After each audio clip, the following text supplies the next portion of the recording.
Hey guys, welcome to At Home Eats. My name is Shelby and I'm a registered dietitian and this is my show, so welcome back. Now this week we're going to focus on one of my all-time favorite things, pizza. And typically this is made entirely with some type of enriched flour, lots of cheese and butter and various toppings. But today we're going to explore ways we can make our pizza a little healthier by cutting some of that flour and incorporating some more fiber and vegetables into our pizza. Now, I know what you're thinking, why is she doing a voiceover? Unfortunately, we had a bit of some audio issues, so I'm going to do a voiceover for this pizza series. I'll talk through it as I'm working through it, and then we'll just do that for this next few videos. So let's get started.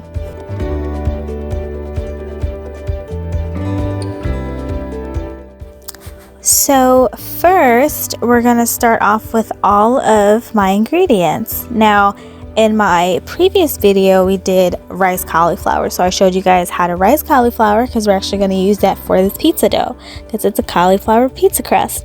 Specifically, it's a garlic cauliflower pizza crust, and then we're going to add some spicy capacolla, or some like to call it prosciutto, spinach, and some red onion. Okay, now first up, we've got, for our crust, we've got 2 eggs.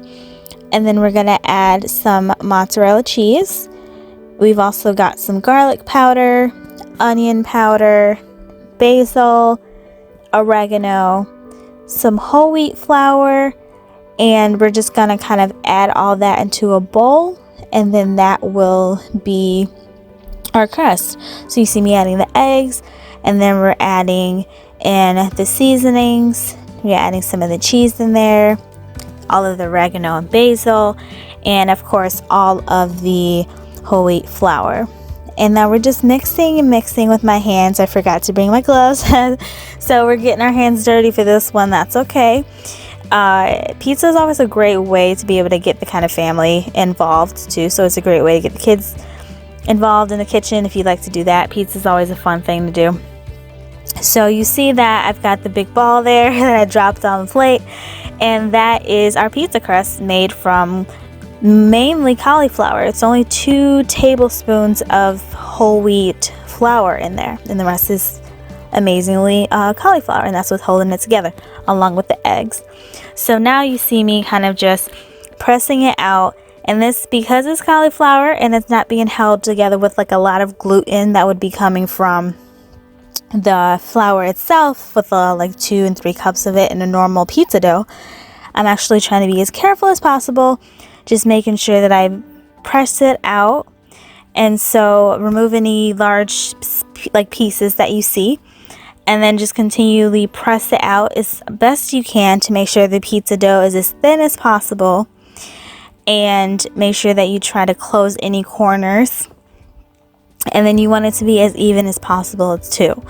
Now we got a close-up so you'll see how thin it is. You can still see some of the cauliflower pieces in it, which is fine. It's as big a circle as I can get. And then you see our final product. The oven was preheated at 425, and you could see the edges were nice and golden brown, and it was springy. You can touch it and you kind of get like a spring back, and that's how you can tell that it's finished as well. Now that our pizza crust is finally done, we're going to add some sauce to it. So for this one, we're going to add your typical pizza sauce, and it's just a tomato sauce with some Italian seasonings in there. I do a pretty good pizza sauce. I didn't make that for this video for you guys, but we will down the line. I'm a sauce person. I love sauces, so I added a little bit extra. And then now we're going to add on our mozzarella cheese. And so mozzarella cheese is just going to cover the bottom, and just make sure that we use a 2% mozzarella cheese, part skim. So it's a lot healthier than the whole milk mozzarella. And then next we're going to add some spinach, and it's chopped spinach. It's fresh. You will see the final product and how it actually cooks in the oven. That's why we don't cook it prior to. So we cook the spinach on top of the pizza in the oven, and so we put it on there fresh. So it's nice and chopped.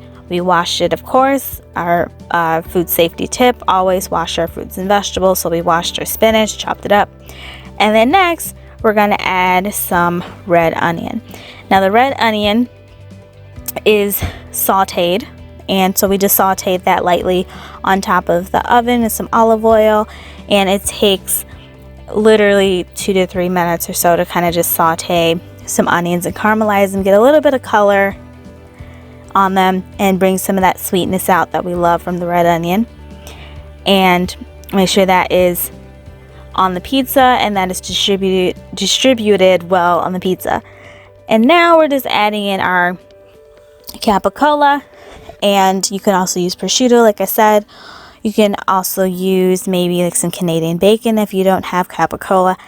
I got this spicy Capacolla from my nearby grocery store, and I just had them slice up 6 pieces for me. And then how I put them on there, I kind of just rolled it up, and just for kind of aesthetic appeal, it looks a little better. And so I just added that on top. And so we just kind of fold it up, and it's nice because it gives it a nice kind of bacon type of taste. It's a lot lighter and a little bit leaner than your typical bacon, so that's why I used it, and it adds a nice little flair. I think this pizza is very kind of like a fancy pizza. You know, you can feed this to your kids, but also you can have it for like a dinner party. Okay. So then after we make our pizza, we're just going to put it in the oven, and then I had it in the oven for about 5 to 10 minutes or so, just until the top gets brown. And then you will see in my final product that the Capacolla is nice and crispy, and the cheese is nice and melted, and everything looks amazing. I'm touching it to see that the dough is still springy. You can see that cheese is nice and golden brown and melted, and you see our spinach is cooked now. It's wilted down, and our wonderful caramelized onions and our spicy Capacolla is wonderfully placed on our cauliflower crust pizza. And I think it looks pretty darn good, and I think you guys will really enjoy it. It's a great way to get our vegetables in, a great way to get some fiber in, and a great way to make pizza a little bit healthier and make vegetables a lot more approachable. And to be able to add that into some of the foods that we love is my goal with this channel, and I hope that you guys enjoy. That was our cauliflower crust pizza. I hope you guys enjoyed it. Now make sure you comment below to tell me what you tried and how it turned out. And join me in our next video, the pizza series, when we make a healthier version of barbecue chicken pizza. See you there.